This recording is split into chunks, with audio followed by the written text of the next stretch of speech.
Hello दोस्तों, welcome to civil exam prep. आज हम फिर आ गए हैं अपने उसी डिजाइन ऑफ कंक्रीट स्ट्रक्चर की सीरीज़ में, जिसमें हम फिर से अपने इम्पॉर्टेंट क्वेश्चन के अपलोड करने की सीरीज़ को रीशेड्यूल करेंगे।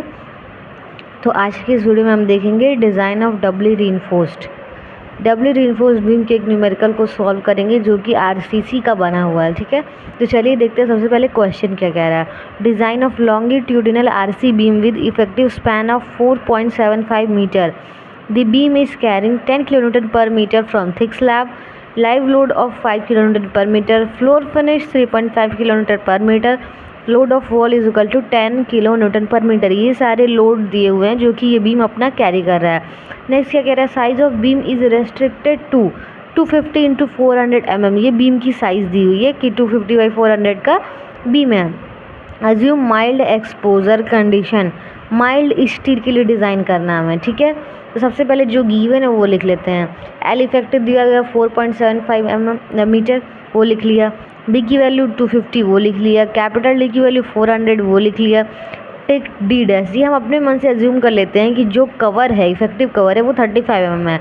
तो जो स्मॉल डी की वैल्यू होगी यानी इफेक्टिव डेप्थ जो होगा वो कैपिटल डी में से डी डैश का माइनस हो जाएगा, यानी कि 400 minus 35 is equal to 365 mm आपका इफेक्टिव डेप्थ की वैल्यू आएगी। ठीक है, तो अब देख लेते हैं क्या क्या दिया हुआ है। सबसे पहले हमारे पास effective width and depth. Width D अभी निकाला हमने 365 mm, बी की value 250 mm। Effective length L effective दिया हुआ है 4.75 mm, तो 4.75 mm हमने नोट कर लिया। अब क्या करेंगे, सबसे पहले लोड का कैलकुलेशन करेंगे। तो कैलकुलेशन ऑफ लोड करने के लिए सबसे पहले हमें सारा वेट दिया है लेकिन सेल्फ वेट निकालना है। तो self weight is equal to gamma of concrete into B into D. इसकी वैल्यू 24 होती है, आप हमेशा याद रखना। सेल्फ वेट में आपको इसका मल्टीप्लिकेशन करना ही होगा। तो इसकी वैल्यू होती है 24 इंटू बी इंटू डी। ये 24 जो होता है वो मीटर में वैल्यू दिया हुआ है, और जो 250 है ये mm में आपका वैल्यू दिया हुआ है। 400 जो है वो भी mm में दिए, तो इसको मीटर में चेंज करिए। तो 0.25 इंटू 0.4 जब मल्टीप्लाई करेंगे तो 2.5 kN पर मीटर आपका सेल्फ वेट आएगा। ठीक है, अब इसमें क्या करना है, टोटल लोड निकालेंगे। टोटल लोड निकालने के लिए सेल्फ वेट आपका और बाकी जितने भी लोड दिए उनसे मल्टीप्लाई करेंगे, प्लस करेंगे, ऐड करेंगे। तो ये 2.5 प्लस 10 आपका लोड दिया हुआ था। ठीक है, ये 10 आपका प्लस 5 प्लस 3.5 प्लस 10। ठीक है, जब इन सबको आप ऐड करेंगे तो 31 kN पर मीटर आपका टोटल लोड आएगा। ये लोड भी हम यूज़ नहीं करते हैं इक्वेशन में, फैक्टर्ड लोड हमेशा इस्तेमाल करते हैं। अब फैक्टर लोड निकालने के लिए जो आपका टोटल लोड आया है उसमें 1.5 से मल्टीप्लाई कर दीजिए, आपका फैक्टर लोड निकल के आएगा 46.5 kN पर मीटर। ठीक है, आई होप यहाँ तक आपको समझ में आएगा। अब नेक्स्ट स्टेप देखते हैं क्या कह रहा है। नेक्स्ट स्टेप में है calculation of M U max and moment of resistance. सबसे पहले एम यू मैक्स डिज़ाइन कर लेते हैं। तो होता है L W into W L square by 8 होता है, लेकिन यहाँ पे एल इफेक्टिव यूज़ होगा। ठीक है, क्योंकि ये यूडीएल का कंडीशन है। तो एल इफेक्टिव का square upon 8 into W. W की वैल्यू अभी हमने निकाली है, factor load 46.5 into L effective की वैल्यू दिया हुआ था 4.75 मीटर। स्क्वायर है तो स्क्वायर में रखेंगे अपॉन 8। सॉल्व करेंगे तो आपका आएगा 131.14 mm। कैसे आएगा, सॉरी किलोमीटर मीटर। ब्रैकेट में लिखेंगे 46.5 इंटू 4.75 का स्क्वायर, 4.75 का square divide by 8 equal to, देखिए 131.84 kN मीटर। ये आपका आ गया। अब नेक्स्ट क्या करेंगे, मोमेंट ऑफ रेजिस्टेंस निकालेंगे। ठीक है, माइल्ड स्टील के निकाल रहे हैं तो मान लीजिए यूज़ करेंगे Fe415 ग्रेड का हमारे पास स्टील है। XQ की जो वैल्यू होती है यूडीएल के कंडीशन में वो 0.48D होती है। ठीक, अब क्या करेंगे, मोमेंट ऑफ रेजिस्टेंस का फॉर्मूला होता है 0.36 FCK B x से D माइनस 0.42 x से। ठीक है, अब देखिए यहाँ पे ये x से नहीं होगा, ये XU होगा। ठीक है, ये XU होगा। तो जब ये XU की जो ये वैल्यू है, ये जब यहाँ पे पुट करेंगे तो आपका इक्वेशन सॉल्व होके ये आएगा। ठीक है, तो आप इस इक्वेशन को भी याद रख सकते हैं कि 0.138 FCK इंटू BD का स्क्वायर। ठीक है, आप ये फॉर्मूला डायरेक्ट यूज़ करिए, MOR is equal to 0.138 FCK BD square. 0.138 वैसे ही रह जाएगा। FCK की वैल्यू 20 होगी क्योंकि 20 ग्रेड का कॉन्क्रीट लिया था। B की वैल्यू 250 mm थी, एज इट इज़ रहेगी। D की वैल्यू 365 हमारे पास आई थी इफेक्टिव डेथ जब 400 में से 35 घटाया था, तो 365 का स्क्वायर होगा। ठीक है, अब इसको सॉल्व करेंगे। सॉल्व करने के लिए कैल्सी में पुट करेंगे 0.318 इंटू 20 इंटू 250 इंटू 365 का स्क्वायर। ये हमारे पास आ रहा है 0.138 इंटू 20 इंटू 250 इंटू 365 का स्क्वायर। ये हमारे पास आ रहा है 91925250। ठीक है, मैंने यहाँ लिखा है 91.925। क्यों? क्योंकि ये जो आया है ना आंसर वो न्यूटन mm में आया है, तो यही हम लोग चेंज कर लेंगे। किलो न्यूटन मीटर में कुछ नहीं करना है आपको, जहाँ पॉइंट है ना उससे 6 अंक पहले ला दीजिए। तो 2 2 4 2 6 यानी कि 91.92 और इंटू 10⁶ लिखने के बजाय उसको लिख दीजिए किलो न्यूटन मीटर। ठीक है, हमेशा याद रखिएगा ये स्मार्टनेस यहाँ पे काम आएगी। जो आपकी वैल्यू आई है, मोमेंट हमेशा किलो न्यूटन में रहता है, तो ये आपकी वैल्यू mm में आई है, न्यूटन mm में, तो वहाँ लिखने से पहले ही आप 6 डिजिट पहले ला दीजिए और सीधे किलो न्यूटन मीटर लिख दीजिए। ठीक है, ठीक। अब नेक्स्ट देखिए, तो MOR की जो वैल्यू है वो इससे ज़्यादा आ रही है। ठीक है, सॉरी इससे कम आ रही है। MOR की वैल्यू 91.92 है, जबकि MU मैक्स की वैल्यू 131.14 है। ये एक्चुअल यही कंडीशन होना चाहिए डब्ल्यू रिइंफोर्स के लिए। ठीक है, कि मोमेंट ऑफ रेजिस्टेंस की वैल्यू कम आनी चाहिए मैक्सिमम मोमेंट से, जो कि यहाँ पे कम है, तो इसलिए सेटिस्फाइड है कि ये डब्ल्यू रिइंफोर्समेंट का बीम है। ठीक है, नेक्स्ट देखते हैं calculation of area of steel. ठीक है, अब एरिया ऑफ स्टील कैसे निकालेंगे? एरिया ऑफ स्टील निकालने के लिए सबसे पहले डब्ल्यू रिइंफोर्स बीम है, तो एक बार AST1 निकलेगा, एक बार AST2 निकलेगा जो कि टेंसाइल के लिए होगा, और एक बार ASC निकलेगा, area of strength of concrete. ये कंप्रेशन के केस में होगा, तो 2 केस में निकलेगा, एक बार टेंसाइल के केस में और एक बार कंप्रेसिव स्ट्रेंथ के केस में। तो टेंसाइल के केस में क्या होगा? MOR = 0.87 FY ASTD - 0.42 XU। ये होता है पूरा आपका फॉर्मूला। अब इसमें क्या क्या नहीं दिया हुआ है वो देख लेते हैं। MOR की वैल्यू जस्ट अभी ऊपर निकाली है 91.95, वो पुट कर देंगे। 0.87 वैसे ही रहेगा। FY की वैल्यू 415, AST हमें निकालना है तो ये AST1 हो जाएगा। ठीक है, D - 0.42 XU। अब यहाँ पे क्या हमें चाहिए? बस XU, क्योंकि D की वैल्यू भी हमें पता है 365 होगी। ठीक, जब XU की वैल्यू हमें निकालनी है तो XU = होता है, मैंने अभी लिखवाया था 0.48D, D की वैल्यू 365, इसको सॉल्व करेंगे तो आएगा 175.2 mm। अब इसको सॉल्व करते हैं कैल्सी में कि कैसे आएगा। ठीक है, ये तरीका आप अब ध्यान से देखिएगा मैं कैसे सॉल्व कर रही हूँ। सबसे पहले इस साइड की वैल्यू है, इसको लिख लीजिए 91.925 इंटू 10⁶। ठीक है, ये हो गया। अब इक्वल टू है, इक्वल टू ये वाला प्रेस नहीं होगा, ये वाला प्रेस होगा, क्योंकि 2 साइड का इक्वेशन है, तो अल्फा दबा के इक्वल टू प्रेस करिए। ठीक, अब आगे का इक्वेशन यहाँ तक AST1 ये 415 तक ऐसे ही लिखिए। ठीक, ये हो गया इंटू AST1, ये आपको निकालना है, यानी कि ये एक आपका अननोन वैल्यू है। अननोन निकालने के लिए X Y दोनों में उसको यूज़ करिए, तो अल्फ़ा दबा के X पुट कर दीजिए। ठीक है, ये हो गया, यहाँ तक हमारे AST तक हो गया, इंटू ब्रैकेट लगाइए। D की वैल्यू 365 माइनस 0.42 है, लेकिन यहाँ पे 2 वैल्यू है। ठीक है, तो जब भी डबल डिफरेंशियल होता है, डबल डिफरेंशियल कह रही हूँ, 2 चीज़ों के बीच में डिफरेंशिएट करना होता है। ठीक है, तो हमेशा उसके बीच में ब्रैकेट लगाइए। तो 2 है यहाँ पे, मल्टीप्लाई बीच में, तो ब्रैकेट लगाएंगे 0.42 इंटू XU की वैल्यू अभी आई है 175.2। एक ब्रैकेट अभी इसका खोला था वो बंद कर दिया, एक ब्रैकेट इसका खोला था वो बंद कर दिया। ठीक है, अब इतना इक्वेशन पुट करने के बाद ध्यान से देखिएगा मैंने क्या इक्वेशन पुट किया था। फिर से ये इक्वल टू नहीं प्रेस होगा, शिफ्ट और सॉल्व प्रेस होगा 2 बार, शिफ्ट सॉल्व ये होगा। तो देखिए आपका क्या आया, वो 873.68 mm²।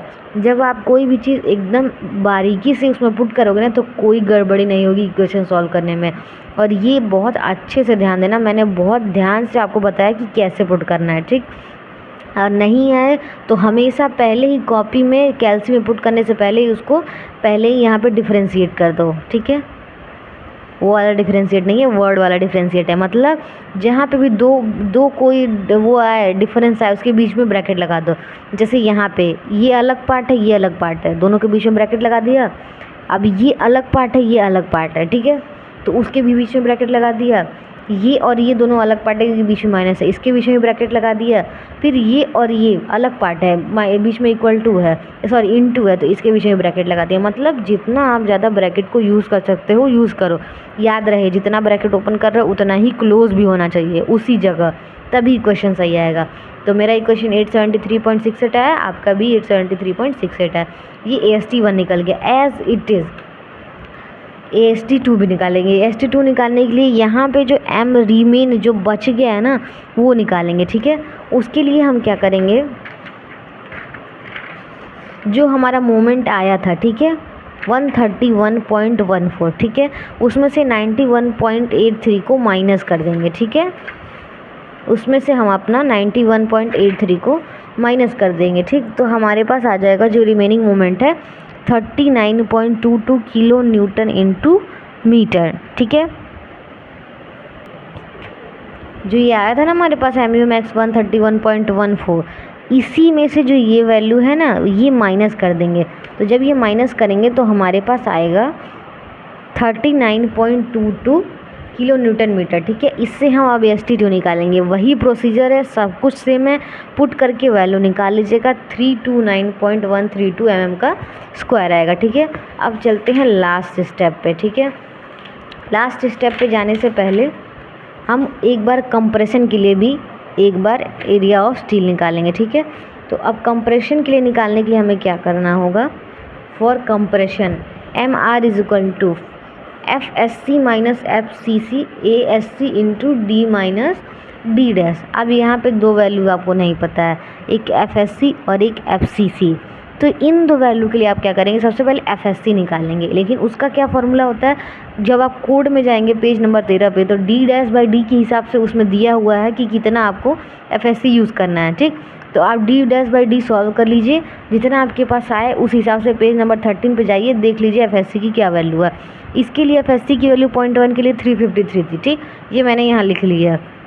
अब देखिए MR की वैल्यू हमारी दी हुई थी, अभी निकाला हमने 39.22 इंटू 10⁻6। FSC की वैल्यू 353 माइनस FCC की जगह हम क्या लिख सकते हैं, XU इंटू FCK, ठीक है। तो 0.446 इंटू 20 हो गया हमारा FCC की वैल्यू। ASC निकालना है तो एज इट इज़ रहने दीजिए। D की वैल्यू 365, D डैश की वैल्यू 35। इसको सॉल्व करेंगे तो 345.4 आएगा। कैसे आएगा वो भी सॉल्व करके दिखा देती हूँ। 39.22 इंटू 10⁻6 अल्फ़ा दबा के इक्वल टू प्रेस करिए, फिर एक ब्रैकेट लगाइए, उसमें पुट करिए 353 माइनस, फिर एक ब्रैकेट लगाइए, उसमें लिखिए 0.446 इंटू 20। अब दो, एक इसका ब्रैकेट और एक पुराना ब्रैकेट 353 का क्लोज कर दिया, इंटू ASC निकालना है, अल्फ़ा दबा के x करिए, इंटू ब्रैकेट में 365 माइनस 35, ये ब्रैकेट क्लोज करिए। ये पूरा इक्वेशन पुट हो गया। अब शिफ्ट सॉल्व देखिए कितना आंसर आ रहा है, 345.40, वही हमारा आंसर आया ASC का, ठीक। टोटल एरिया ऑफ स्टील निकालने के लिए टेंसाइल के लिए AST is equal to AST1 plus AST2, दोनों जो AST आया था उसको ऐड कर दीजिए, आपका AST निकल जाएगा, ठीक है। अब आपका लास्ट बच गया रीइंफोर्समेंट, कितना सरिया लगाएंगे उसमें, ठीक। कितना kg सरिया टेंसाइल के लिए लगाएंगे, कितना कंप्रेशन के लिए लगाएंगे। उसके लिए आप एक बार अज्यूम कर लीजिए टेंसाइल के लिए कि आप 20 mm का सरिया डाया लगा रही हैं। डाया जो सरिया का जो डाया है वो 20 mm का है। तो AST निकालने के लिए 5 इंटू π/4 इंटू D स्क्वायर होता है, तो π/4 D की जगह 20 स्क्वायर सॉल्व करेंगे, ये आएगा। अब नंबर ऑफ बार कैसे निकलता है, AST यानी कि जो आपका AST आया है वो अपॉन जो अभी आपने ये निकाला वो, दोनों को डिवाइड कर दीजिए, आपका 3.8 आएगा। यानी कि 4 नंबर ऑफ स्टील उसमें लगेंगे उस पर्टिकुलर बीम में, ठीक है। एरिया ऑफ स्टील कितना mm प्रोवाइड करेंगे, तो जो आपका एरिया आया था वो इंटू जितना लगेगा वो मल्टीप्लाई कर दीजिए, 1256.64 आया, ठीक है। एज इट इज़ कंप्रेशन के लिए है, यहाँ पे 16 mm डाया मान लिया है। यहाँ पे जब AND निकालेंगे तो ये सॉल्व होगा 201.06। सेम प्रोसीजर जो आपका आया है ASC वो, ठीक है, ये जो आपका ASC आया था कंप्रेशन के केस में वो, ठीक है, अपॉन जो अभी आपका AIND आया है वो सॉल्व करेंगे 1.7, यानी कि 2 नंबर ऑफ स्टील लगेंगे। टोटल कितना स्टील प्रोवाइड होगा, जो आपका AIND आया था वो और प्लस जितना आपका नंबर ऑफ आया था वो, दोनों को मल्टीप्लाई कर देंगे 402.12 mm² आ जाएगा। लास्ट है आपका चेक फॉर रीइंफोर्समेंट, चेक करेंगे कि ओके है कि नहीं है। उसके लिए AST मिनिमम निकालने के लिए फॉर्मूला होता है 0.85 इंटू BD/FY। 0.85 वैसे ही रहेगा, B की वैल्यू 250, D की वैल्यू 365, FY की वैल्यू 415। सॉल्व कर लीजिए, AST आएगा 186.897 mm²। ये हो गया आपका ओके। वैसे AST मिनिमम था, अब मैक्सिमम निकालेंगे तो ये 4% होता है ग्रॉस एरिया का, तो 4% का मतलब होगा 0.04 ग्रॉस एरिया, यानी कि B इंटू डी, बी की वैल्यू 250, डी की वैल्यू 400, 4000 mm² है, यानी कि ओके है। लास्ट कंप्रेशन है ASC मैक्स, इसके लिए भी वही same formula 0.04 B into D, 4000 mm² आएगा। ये जो ASC मैक्स आया है ये आपका छोटा है ASC से, ये आपका वैल्यू जो है वो कम है, जो आपका यहाँ पे कंप्रेशन के केस में स्टील प्रोवाइड करने के लिए आता 402, और यही होना ही चाहिए। जब हम आपका डबली रीइंफोर्स लगाते हैं तो जो एरिया ऑफ स्टील हम प्रोवाइड करें उससे मैक्सिमम की वैल्यू हमेशा कम आनी चाहिए, ज़्यादा आनी चाहिए, यानी कि मैक्सिमम हमेशा आपके मिनिमम से ज़्यादा होगा, तभी आपका ये ओके है। ये आपका पूरा है न्यूमेरिकल। 16 मिनट का ये टोटल वीडियो है जिसमें मैंने आपको डबली रीइंफोर्स का न्यूमेरिकल सॉल्व करके बताया, सारा इक्वेशन भी सॉल्व करके बताया है कि कैसे लगेगा। तो एक बार ट्राई कर लीजिएगा, ठीक है। अगर नहीं कहीं समझ में आएगा तो वापस से मुझे मैसेज कर दीजिएगा, कमेंट कर दीजिएगा, मैं आप लोग के क्वेश्चंस का रिप्लाई ज़रूर करती हूँ। और दूसरी उससे इम्पोर्टेंट बात, इससे जस्ट पहले मैंने अभी एक वीडियो अपलोड की है, उसमें मैंने न्यूमेरिकल का जो इक्वेशन है उसको सॉल्व करने का इजी तरीका बताया है और एकदम बाय द डिटेल बताया है, तो उसको देख लीजिएगा। कोई डाउट लगे तो वापस से मैसेज करके कमेंट कर दीजिएगा। वीडियो अच्छी लगे तो प्लीज़ लाइक करके चैनल को सब्सक्राइब कर दीजिएगा, अपने फ्रेंड सर्कल में सर्कुलेट कर दीजिएगा ताकि मेरी भी ग्रोथ हो पाए। तो मिलते हैं नेक्स्ट वीडियो में, जिसमें हम एक और न्यूमेरिकल के साथ आएंगे, जिसमें हम लिमिट स्टेट मेथड से न्यूमेरिकल को सॉल्व करेंगे, क्योंकि बीम के न्यूमेरिकल मैक्सिमम आते हैं। 30 नंबर के बीम के न्यूमेरिकल आते हैं, 30 नंबर के कॉलम के न्यूमेरिकल आते हैं। और रिटेनिंग वॉल, ये एक ऐसा क्वेश्चन है जो हर साल एग्जाम में आता है 10 मार्क्स में, हर साल। थोड़ा लेंदी है, 4 से 5 पेज का है, लेकिन है बहुत आसान। अगर एक भी रिटेनिंग वॉल आप पढ़ लेंगे तो समझिए आपका 10 नंबर वो फिक्स है। बीम के न्यूमेरिकल से 30 नंबर फिक्स है, कॉलम के न्यूमेरिकल से 30 नंबर फिक्स है, यानी 70 मार्क्स आपका कहीं नहीं जाएगा। तो चैनल पे बने रहिए, वीडियो अच्छी लगे तो लाइक और सब्सक्राइब करिए चैनल को। तो मिलता है नेक्स्ट वीडियो में, तब तक के लिए बाय बाय।